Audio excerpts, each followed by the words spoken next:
Olá, meu nome é João Vitor e estarei ministrando um curso de analista em topografia disponibilizado pela Geo Sem Fronteiras. O curso é dividido em 5 módulos, sendo que este primeiro módulo é dividido em 5 aulas.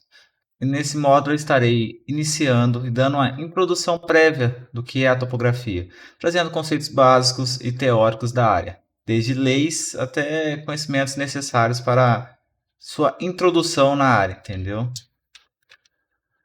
A ementa dessa aula em si será composta pelos conceitos básicos da topografia, pelos sistemas de coordenadas utilizados na área, pelas superfícies de referências que a topografia utiliza e a classificação dos erros de observações, que seria o modo de avaliar, né, os resultados obtidos pela topografia. Bom, a introdução. Historicamente, o homem sempre precisou conhecer o meio em que ele vive, tanto para sua proteção e de seus familiares, desde as épocas antigas rupestres, por exemplo. Ele precisou muito para a sua sobrevivência, para a sua orientação do local em que ele está, para o local que ele vai, entendeu? Precisou para a segurança, porque ele precisa de um local seguro para poder morar, para poder ir, entende? E até mesmo a utilização de guerras, como por exemplo o GPS, que foi inventado na época da guerra, para a utilização das guerras, entendeu? Lá no início. Um exemplo que eu posso passar para vocês, talvez para quem assista as séries, né, entre outros, seria o Ragnar, um dos principais, né, da série, em que no começo ele utiliza de uma pedra, de um artefato, em que através disso, utilizando o sol lá, ele utiliza para referenciar para onde que ele vai, para conhecer, né, novas áreas utilizando suas navegações. Isso é um exemplo da topografia, mesmo que básica, né, da topografia inicial ali, para se orientar e buscar novos recursos, né, novos meios de sobrevivência para a sua sociedade em si, entendeu? E segundo os historiadores, desde o início já havia a geração de mapas, entende? Antes mesmo do surgimento da escrita, entendeu? Mesmo que através de desenhos simples, mas já é o suficiente para podermos referenciar sobre o local em que estamos e local que já conhecemos anteriormente. O significado da palavra topografia é algo bem simples, ó. Topos significa lugar e graphen, descrição. Ou seja, o significado literal da palavra seria a descrição do local. E através de Dolbeck, né, que é um dos estudiosos da área, de 1989, diz que a topografia tem por objetivo o estudo dos instrumentos e métodos utilizados para obter a representação gráfica de uma porção do terreno, considerando uma superfície plana. Já Spartel, de 1987, podem ver que isso é uma citação antiga, entende? Mas que até hoje é utilizada na nossa área, entendeu? Que a topografia tem por finalidade determinar o contorno, dimensão e posição relativa de uma porção limitada da superfície terrestre, sem levar em consideração a curvatura terrestre. Ou seja, considerando ela plana, entendeu? Meio que é duas citações, mas que significam quase que a mesma coisa. Os objetivos da topografia. Basicamente, é a realização do levantamento topográfico utilizando medições de ângulos, distâncias, desníveis e coordenadas. Com isso, podemos chegar, né, a diversos objetivos principais. Tudo dependendo de acordo com a finalidade de cada um, entendeu? Porque com simples levantamentos podemos chegar a vários resultados, como por exemplo, projetos de execução de estradas, grandes obras de engenharia com pontes, prédios, entre outros. Demarcação de obras, que seria a marcação de fundações, marcação de estacas, de onde será construído o local, entendeu? Demarcação e cálculo de terraplanagem, que é todo o projeto da área, entende? Desde uma bacia hidrográfica que será feita artificialmente, até um local em que será construído algo e que tem que fazer a adequação do terreno ali do local, entre outras diversas possibilidades. Para esse caso, eu trouxe uma imagem de exemplo para mostrar como a topografia é ampla, entende? Esse caso aqui foi um trabalho meu utilizado no meu TCC, entende?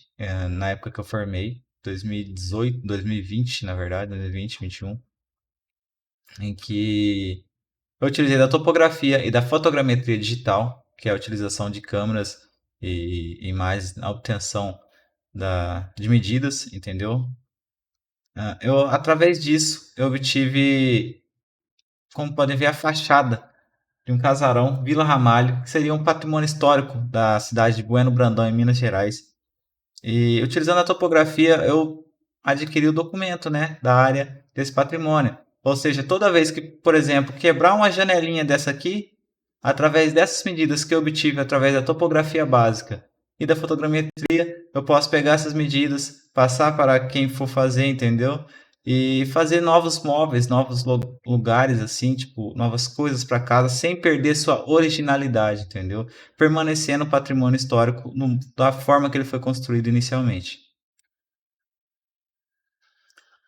E os passos aqui eu estou trazendo para vocês uma citação de Brinker e Wolff, de 1977, em que ele passa uns passos de trabalho prático, os passos para a realização do trabalho prático de topografia.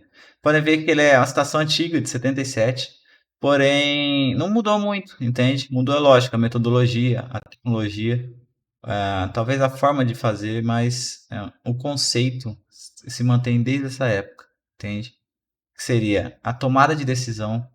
Tomada de decisão seria, vamos levantar tal lugar, vamos decidir qual equipamento vai ser utilizado, ah, qual forma será realizado, entendeu? Se o GPS é melhor, a estação total é melhor, ou outro qualquer equipamento que esteja ligado à topografia. A aquisição dos dados, que seria a obtenção, o levantamento mesmo da área, entendeu? Cálculo e processamento de dados, seria já a parte desse escritório, que isso que foi o que mais mexeu, se for ver.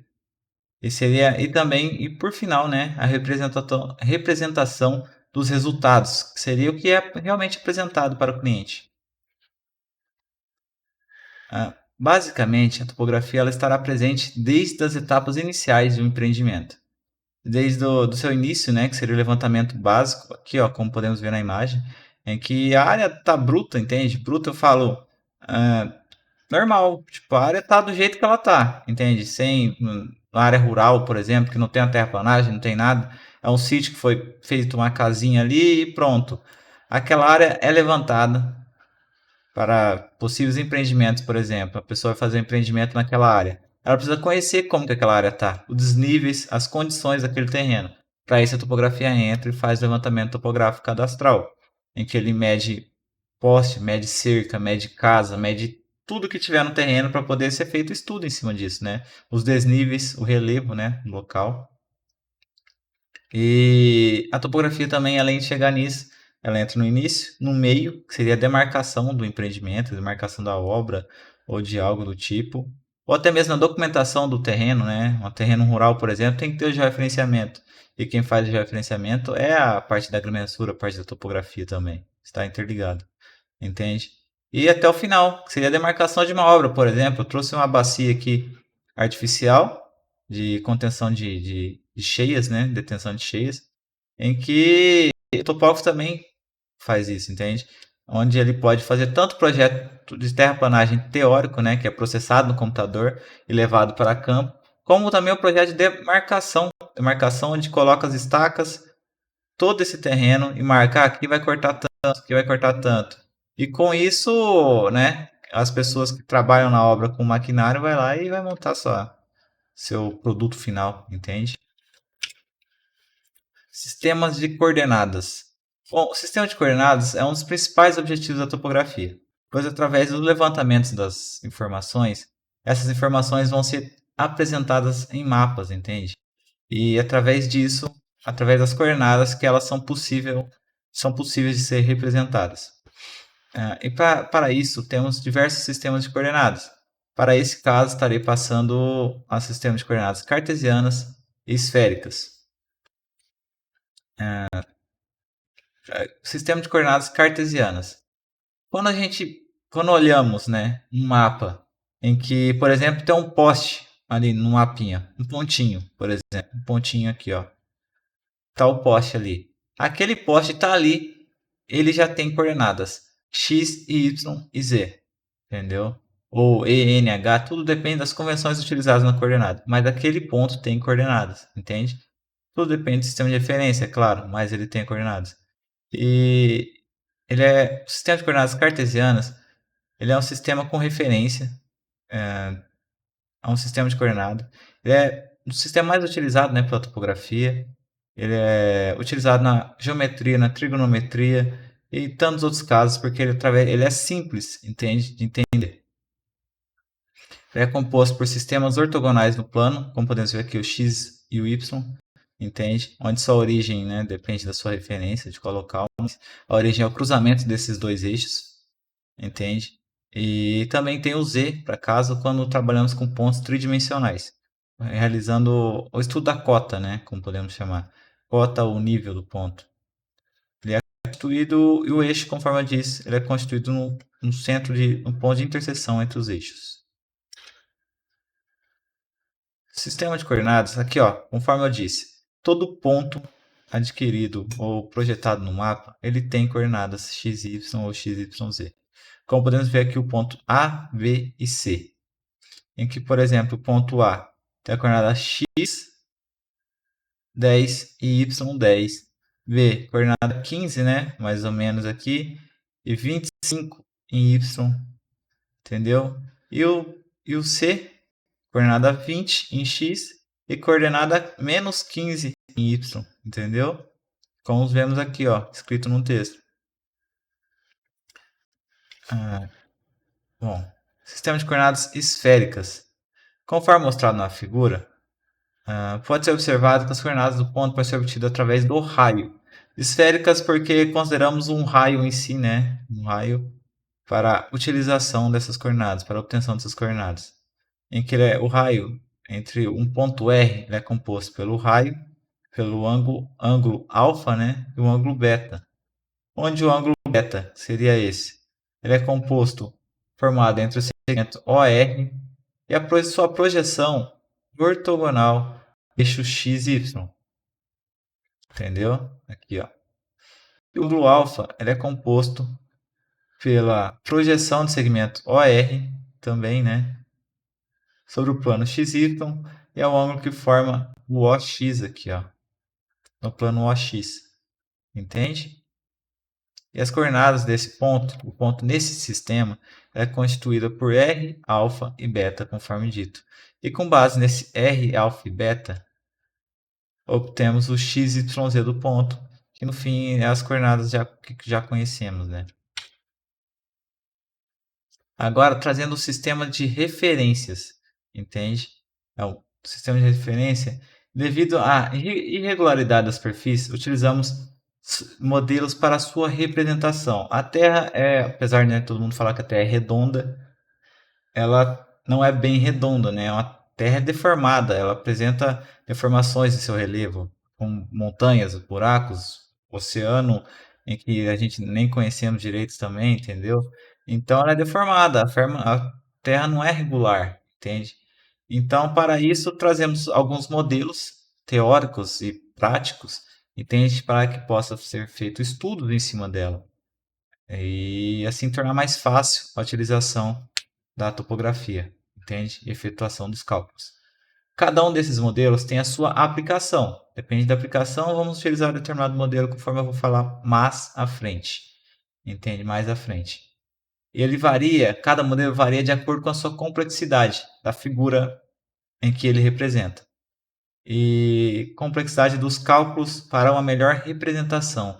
Quanto mais complexo e mais detalhado o modelo será em relação à Terra, né? Quanto melhor ele representar a Terra real, mais complexo será seus cálculos para obtenção de coordenadas, entende? O modelo esférico seria o modelo mais simples, né? Considerando a Terra como uma esfera mesmo. Ele é mais aplicado na topografia, na astronomia, na verdade, minto. E o ponto ele é localizado através de latitude e longitude astronômicas, entende?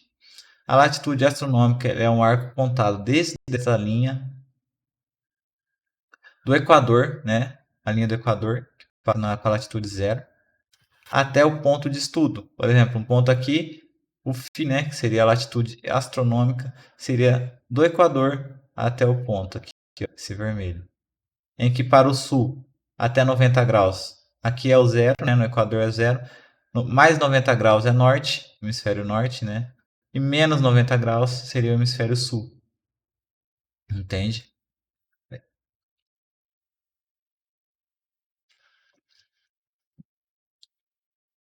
E a longitude astronômica também. Temos a longitude astronômica.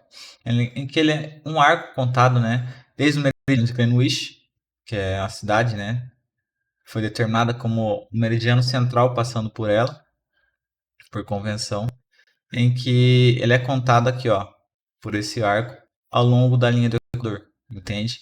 Esse ângulo aqui, ó, seria o lambda, né? Chamamos, seria a longitude astronômica. Esse arco ele varia de 0 a 180 graus para a direita, né? E de 0 a menos 180 graus para a esquerda. Leste oeste, né? Falando a maneira correta. Temos também o modelo elipsoidal, um modelo em que ele imita, né? O modelo teórico, ele é um modelo teórico, calculado, complexo, ele é complexo, porém representa bem a Terra também. Ele é mais utilizado na geodésia, e ele é definido por meio de três parâmetros, sendo ele o parâmetro A, B e o achatamento dele, entende?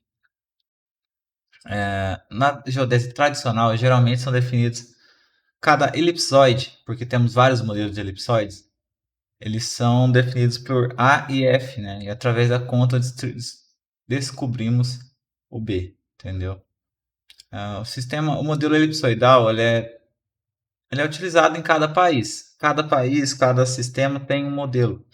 É lógico que, por exemplo, no Brasil, o modelo utilizado é o GRS 80, o famoso Sigas 2000, aí, né, utilizado no georreferenciamento e tantas outras informações que temos da geodésia. Ele é utilizado na América do Sul, conhecido na América do Sul. Esse é o que utilizamos atualmente. Essas coordenadas geodésicas elipsoidais sobre um ponto são definidas pela latitude e longitude geodésicas. A latitude geodésica ele é um ângulo formado pela normal do ponto. Aqui, ó, é projetado no plano do Equador, e variando de zero, de menos 90, né? É quase parecida com a astronômica, porém ele é em relação à normal, entende? Não é somente a projeção do raio e jogada na a projeção do Equador. Ela é em referência à normal e aonde intersecta a Terra, o modelo, entendeu? A longitude geodésica ela é um ângulo formado entre o meridiano de Greenwich também, o mesmo meridiano, e até o ponto, sendo positivo para a direita e negativo para a esquerda, variando de 180, né, a menos 180, conforme eu falei. Essas convenções são meio que parecidas entre modelos, quando falamos de latitude e longitude, entendeu? E conforme eu disse, o episódio utilizado no Brasil é o GRS 80, o atual G-2000. E aqui, ó, é a forma que é definida os elipsoides. Quando a gente pesquisa elipsoide, ele é passado assim, com o fator A e o fator F. Modelo geoidal. Ele é um modelo mais próximo. Esqueci de falar. O modelo elipsoidal, ele é um modelo geocêntrico, entendeu? Em relação à massa da Terra. Ele é geocêntrico, basicamente. E, bom, modelo geoidal. Ele é o modelo mais próximo da verdadeira forma da Terra, entende? Ele, por não ser uma superfície regular, né, como ele se aproxima muito da Terra, ele é um modelo deformado, ele não é um modelo regular. Então ele é muito difícil de ser utilizado um tratamento matemático em cima dele, diferente do elipsoide, que apesar de ser complexo, né, ainda tem uma forma padronizada, entendeu? Não é regular. Já o geoide não. Como podemos ver aqui, ó, a esfera seria uma esfera normal, esfera mais simples, entende? Ser estudado. O elipsoide é uma esfera mais, né, uma esfera mais complexa, porém ainda assim pode ser estudada. Já o geóide não, seria a forma verdadeira da Terra, com suas deformações, buracos, elevações e tantos outros problemas aí que tem a superfície. Ah, ele é um modelo, ele é definido pelo nível médio dos mares em repouso, como podemos ver aqui, ó, por exemplo. repouso prolongado ao longo dos continentes. Ou seja, tem o maregráfico, né, que seria o equipamento que lê isso, é instalado em algumas praias, entende? No Brasil, o maregráfico fica localizado em Imbituba, na cidade de Santa Catarina, se eu não estiver enganado. E ele analisa o nível médio dos mares, entendeu? E aí, com base nisso, obtemos as altitudes do local, as altitudes ortométricas, que seriam a altitude medida entre a vertical do ponto, contando do geóide à superfície física. Aqui, ó. Entendeu? Seria o Hzão, né, no caso. Entende? Isso aí seria a altitude ortométrica. E a altitude geométrica ou elipsoidal, como o próprio nome diz, seria a distância do ponto levantado, por exemplo, aqui, até o elipsoide, ao longo da normal, entendeu? Ao longo da normal. Ah, beleza. E temos o modelo plano, o modelo utilizado na topografia. Ele, em que a topografia, né, como foi dito anteriormente, ela considera a Terra como se fosse plana, pelo menos um pedaço dela, entende? E a aproximação válida dentro de certos limites para facilitar o cálculo topográfico. Limites porque tem sido adotado como limite para esse plano na prática a dimensão de 20 a 30 quilômetros, porque, né, passou disso a esfericidade da Terra começa a atrapalhar, entende? E a própria NBR 1333 ela considera um plano com aproximadamente 80 quilômetros, entende? Porém, na prática, vemos que não é tão assim, entendeu? Então é melhor garantir. Porque, como podemos ver aqui, ó, apesar de ter uma folha no plano, ou também quando vemos o mar, por exemplo, em que olhando parece que está totalmente plano. Mas quando vemos o barquinho, sabe? A famosa forma que eles falam que foi descoberto que a Terra não é plana, e você vê um barco no plano, mas o barco vai sumindo. Ou seja, isso aí é a esfericidade da Terra que apesar de parecer plano, ela começa a rodar, entende? Começa a seguir a Terra, evidenciando sua esfera, evidenciando que a Terra é redonda, né? Mesmo com suas deformações, entende? E isso é o que acaba atrapalhando e que impõe limites ao plano utilizado para a topografia. Porque às vezes você mede uma distância que, mesmo parecendo que tem 50 metros, quando você mede ela, né? Ela no chão, ela iria ter mais, porque ela é uma esfera, né? Mesmo parecendo plano, ela já está acompanhando a esfera da Terra. E a longa distância não conseguimos perceber essa esfericidade, entende? Visto que a superfície terrestre é complexa, esse tipo de modelo tem dimensões limitadas, conforme foi dito. E ele utiliza o sistema de coordenadas cartesianas. E ele é formado 90 graus na direção leste, o X, o eixo X. O eixo Y é para meridiano do norte-sul, entendeu? E o eixo Z seria o nível, né? Seria aqui, ó, o eixo Z, entende? Então, né, seria aqui dependendo da forma de qual altitude você vai querer mexer, com altitude ortométrica ou geométrica, dependendo da finalidade, em que vamos falar mais futuramente. Mas, enfim. Tá. A altitude ortométrica, ela seria materializada pela vertical do lugar, entende? Ou seja, a altitude teoricamente real, entendeu? A altitude que está ali. Já a geométrica, o elipsoidal, já é a teórica, entendeu? Que é até o elipsoide, entende? Obtido pelo GPS de forma mais correta. Em que, através dessa conta aqui, ó, em que temos a ondulação geoidal, que ela é obtida pelo MapGeol, era, né, antigamente, agora é utilizado outro sistema, não me vem o nome agora na cabeça, mas nas próximas aulas eu trago, em que o próprio sistema do governo calcula essa ondulação geoidal, nos passa, e, por exemplo, nós obtemos a coordenada aqui XYZ do local, pelo GPS, por exemplo. O GPS ele vai te dar a altitude elipsoidal daquela área, entende? E com base nessa altitude elipsoidal, nós pegamos o N, isolamos o H, na verdade, né? E fazemos Hzinho menos N, seria a ondulação geoidal que vamos ter, e descobrimos a nossa altitude ortométrica. Seria a altitude correta do local, entende? A altitude verdadeira.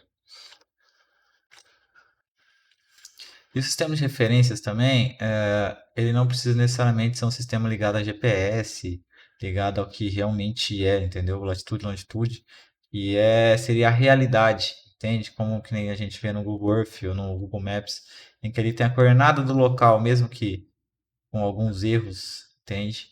Ou com a precisão de mais de 15 metros, 3, 4 metros. Ele não é exatamente aquilo, mas é em cima do planeta, entendeu? Então dá para você se localizar. Só que o sistema de referências ele não é só isso. Ele é de acordo com o sistema de referências que você passa também, entende? É lógico que ele também pode ser arbitrário, entendeu? Como é o caso aqui, por exemplo, em que o sistema eixo, em que o eixo x e o y, ele foi rotacionado para que ele foi rotacionado de forma arbitrária, de forma que melhor represente o levantamento topográfico que foi realizado, entendeu? Então, por exemplo, se eu quero trazer aqui e deixar esse levantamento reto aqui, eu posso mudar meu sistema de referências e trazer ele aqui, tombar, entendeu? Ele vai estar correto em relação à coordenada correta do local? Não, entende? Mas para determinados levantamentos em que não queremos saber a posição do local com coordenadas corretas em relação aos satélites e tudo, isso não seria problema, entendeu? Em que podemos só rotacionar o eixo, sistema de referência com um sistema de referência arbitrário, entendeu? E agora eu vou falar sobre o efeito de curvatura da Terra nas distâncias, que é, conforme eu falei, o erro de esfericidade, entende? Que é uma das razões pelo qual o modelo é limitado, como eu disse. E o efeito de curvatura ele causa diferença na distância sobre a Terra esférica e sua projeção no plano topográfico S, como podemos ver na imagem. S porque, né, é a convenção que foi utilizada, que eu utilizei. Aqui seria o raio aproximado da Terra, em torno de 6.370, entende? Ele varia, lógico, né? Porque, como eu já disse, a Terra não é um lugar, é uma esfera redonda certinha. Mas aproximado gira em torno de 6.370. E quase nisso, utilizando a trigonometria, né? Obtemos essa diferença, entendeu? Em que olhando, parece que está certinho, mas a distância já não é essa, entende? Porque, ó, tá vendo que a distância vai ser maior do que ela realmente é, entende? E através da topografia não conseguimos obter isso, entende? É por isso que o plano tem que ser limitado. Até conseguimos realizar a correção, futuramente podemos falar sobre isso, mas é melhor evitar, entende? Fazer com distâncias mais curtas. E aqui, ó, por exemplo, eu trouxe uma tabela mostrando a diferença que dá, entende? Por exemplo, parece que é pouco, mas a longa distância dá uma diferença boa. Ó, como em quilômetro, vamos errar 0,08 milímetros, entende? Quase nada, dependendo da sua finalidade. Por exemplo, um projeto em que você não pode errar 1 milímetro, senão derruba tudo. Aí não, entende? Mas se for um projeto topográfico de área rural em que centímetros são toleráveis, então ainda para 10 quilômetros você vai para 8,2 milímetros, entende? Quase tipo, né? Aí para 25 quilômetros, que já é uma distância boa, entende? Eu ainda não fiz um levantamento que você tenha tanto isso de distância em linha reta, mas, né, já vemos que tem um erro de mais de 10 centímetros, entendeu? E por aí vai, conforme maior a distância, maior essa diferença e vai diferenciando, entendeu? A distância do que é dada pelo que ela realmente é, entende? Em que chegamos aqui, ó, por exemplo, a 70 metros, que teoricamente seria a linha reta, vamos ter um erro de 2,8 metros, entende? E agora vamos falar sobre o efeito da curvatura da Terra na altimetria, entende? Em que a cota dela vai ser diferente, né? Porque aqui, ó, na planitude, na planimetria, nas distâncias, ela vai ter esse efeito aqui, em que a distância vai ser menor do que ela realmente é, entende? Já na altimetria, ela vai ser maior ou menor também, né? Dependendo da forma que ela é pega, entendeu? Como podemos ver aqui, ó, esse ΔH, entende? Que se pega a cota, porque você vai pegar a cota considerando ela aqui, ó. Só que na verdade ela é aqui, porque a Terra é redonda, entende? Então olha aqui, vamos ter o ΔH evidenciando a distância, a diferença de altimetria, ou seja, vamos ter uma cota errada naquele ponto, entendeu?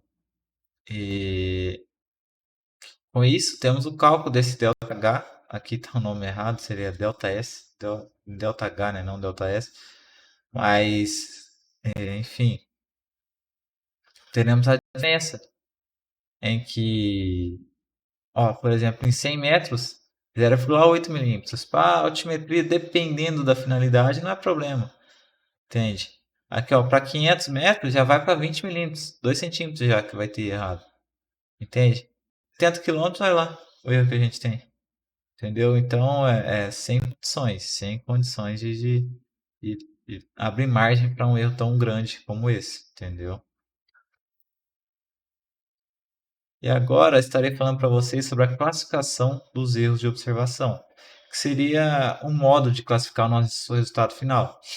Por exemplo, erramos 10 centímetros da medição, entende? Do fechamento de uma poligonal, em que a poligonal não fecha direito, por exemplo. Uma casa que é para dar quadrado, ela dá um retângulo. Opa, o que tem de problema aí? Entendeu?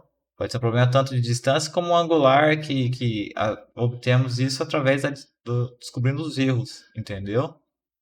E esses erros obtidos, eles podem ser classificados, em que tem várias fontes para obtenção desses erros, para ocasionamento desses erros, entendeu? Que são as fontes dos erros, são as condições ambientais, como por exemplo, eu estou fazendo um levantamento em que está nevando, ou nevando no Brasil é difícil, mas por exemplo está chovendo, eu estou com um guarda-chuvinha ali, mas está aquela chuva, aquele frio ventando, o auxiliar que está segurando o bastão, segurando o outro equipamento, não está com frio tremendo, entendeu? Não vai dar certo, entende? Não vai dar certo. Talvez dê, dependendo da finalidade, mas as condições de dar errado isso aí é bem grande, entende? Instrumentais, como por exemplo, a pessoa vai lá, me derruba o aparelho que está sendo utilizado, não fala para ninguém, no outro dia passa para a pessoa, passa para o outro topógrafo, sei lá, e continua o serviço, aí o equipamento foi danificado, entendeu? O equipamento foi danificado, ele não vai mais apresentar as mesmas condições que ele estava anteriormente. Então, tipo, né, os resultados vão dar diferentes. Aí a pessoa vai falar, poxa, mas qual que é o problema aí? O que está acontecendo? Entendeu? Aí temos que buscar o motivo desse problema para poder solucionar, entendeu? Buscar soluções para isso. Instrumentais também não pode ser causado por problema não de, né? Fui meio foi exagerado falar da pessoa derrubar o aparelho, mas pode ser também um problema de aferição do equipamento. Porque é que nem um carro, por exemplo. Você tem um carro ali, o carro não é só colocar combustível, por exemplo, e andar. Você tem que fazer manutenção naquilo, tem que trocar o óleo, trocar o pneu, ver se ele está em condições ainda, entendeu? Tem que levar para o mecânico, para o borracheiro, arrumar, entendeu? Qualquer instrumento é desse jeito. A longo prazo você tem que dar suporte, tem que dar manutenção a ele. Entende? Não é diferente na topografia, em que os instrumentos têm que estar sempre aferidos. Aferidos, eu falo, levados, né, para aferição, para determinação se as medidas deles estão reais e a correção dessas medidas, correções desses problemas, entende? Para que podemos ter as medidas reais do que queremos, entende? De acordo com a realidade, as medidas de acordo com a realidade. Também tem problemas pessoais. Entendeu? A pessoa, por exemplo, vai anotar o número, ó, é 15, a pessoa anota 10, pronto, já errou tudo, entendeu? Então já deu problema já. A pessoa vai ler a trena, por exemplo, e lê errado, ou não sabe ler a trena e não fala para ninguém, entendeu? São erros pessoais, entende? Como por exemplo, eu falei da questão de a pessoa derrubar o negócio, isso aí entra os dois, erros pessoais de equipamento, porque vai dar equipamento quebrado. E também é da pessoa, entendeu? De mau caráter de ter feito isso. Não ter avisado ninguém, entende? Então, Bom, basicamente a fonte dos erros são esses, entende? E aí dentro desses erros temos a classificação deles. Seria a classificação, eles são classificados em erros grosseiros, erros sistemáticos e erros aleatórios. Bom, agora vamos falar um pouco sobre cada um desses erros. Os erros grosseiros, ele geralmente se trata de erros causados por engano de medição ou anotações erradas. Os erros grosseiros geralmente são erros causados pelo ser humano, entendeu? São erros humanos. Como, por exemplo, a pessoa anota errada, entende? Como podemos ver na imagem aqui, a medida observada pelo cara foi 25,8. Aí, tipo, a medida real é 26,8, entendeu? Isso aqui já é um erro grosseiro, que a pessoa digitou errado. Pronto, já entende. Nesse caso, a temperatura talvez não dê nada, mas na topografia, erros assim geralmente dão grandes problemas, entende? Como, por exemplo, em meu serviço em que eu trabalho com topografia, em que um topógrafo errou a altura do bastão, por exemplo, em que ele estava pegando a rua, levantando a rua, em que por ele anotar uma altura errada, de um lado ele anotou 1,50 no aparelho, do outro ele anotou 2 metros. Pronto, um lado já ficou 50 centímetros abaixo do outro, entende? Então, ou seja, já deu problema já, entende? Isso aí é considerado uns erros grosseiros.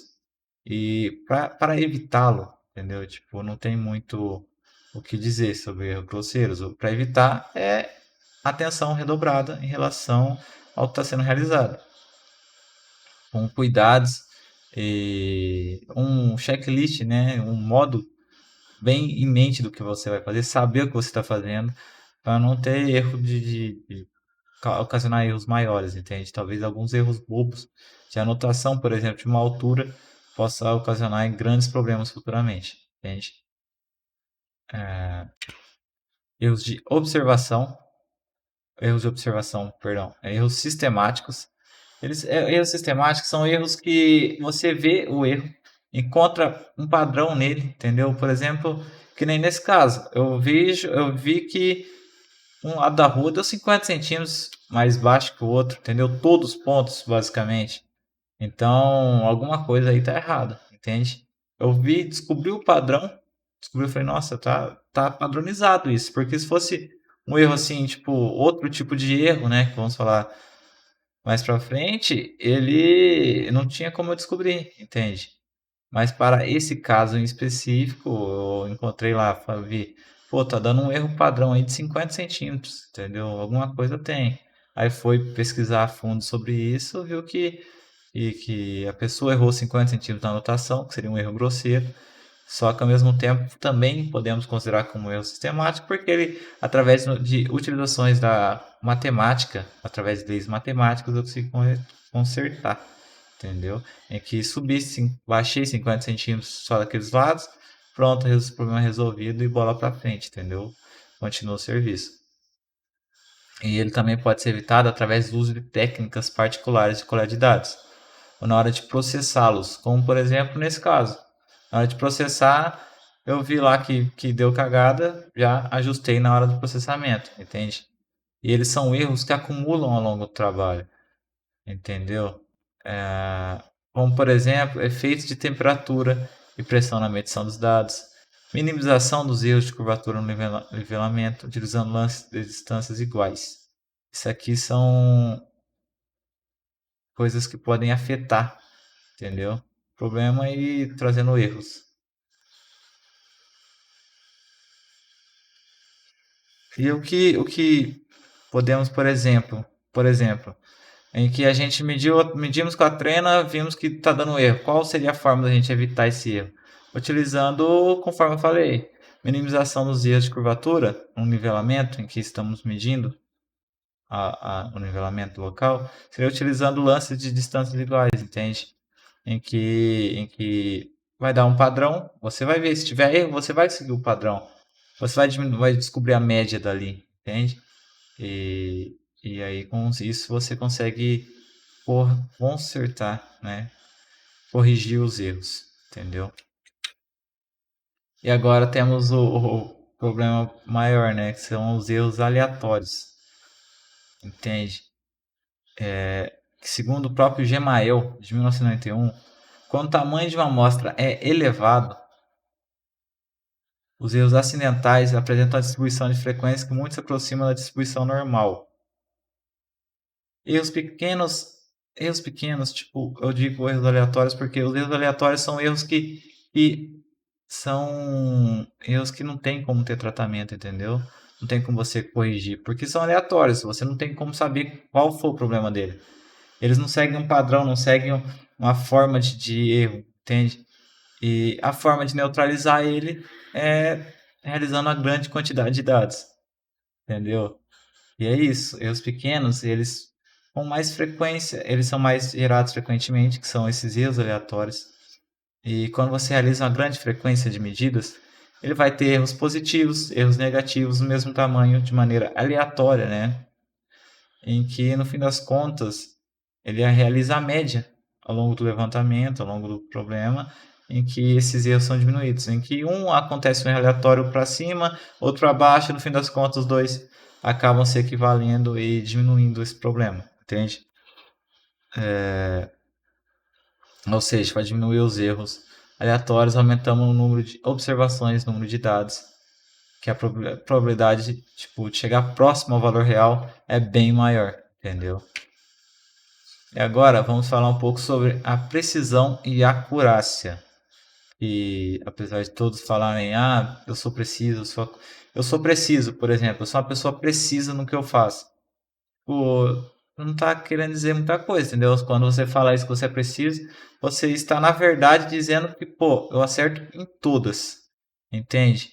Eu acerto quando eu jogo um dado, por exemplo, eu acerto todos no mesmo lugar, eu sou muito bom em acertar.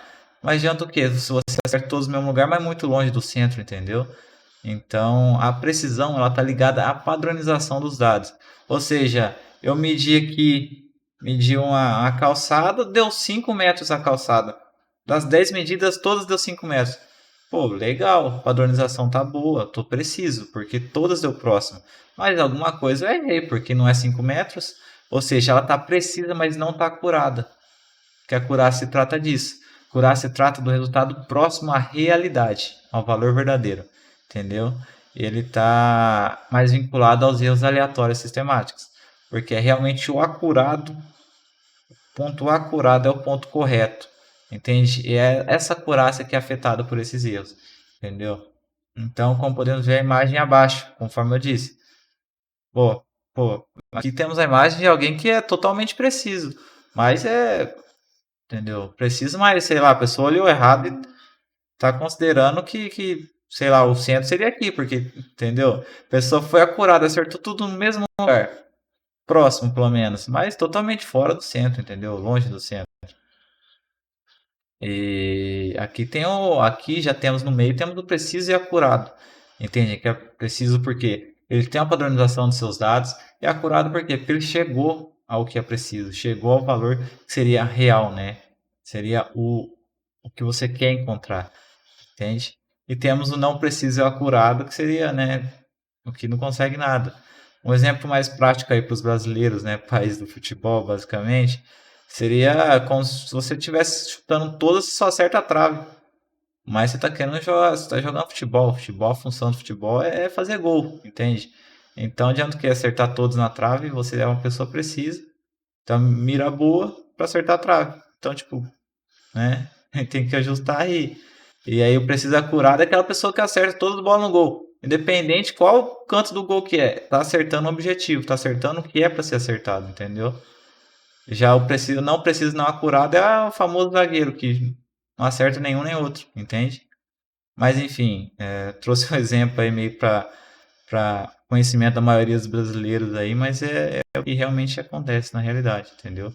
Uma forma de entender, né? Que seria essa diferença entre os dois casos, a precisão e a acurácia. Mas enfim, chegamos ao fim dessa primeira aula, entende? Na próxima aula vamos falar mais sobre esses conceitos básicos. Agora no início o primeiro módulo é um pouquinho mais maçante, um pouquinho mais, né? Porque realmente estaremos falando desses conceitos básicos sobre a teoria em si da topografia, entende? Mas é isso. Até mais, um abraço, até a próxima aula.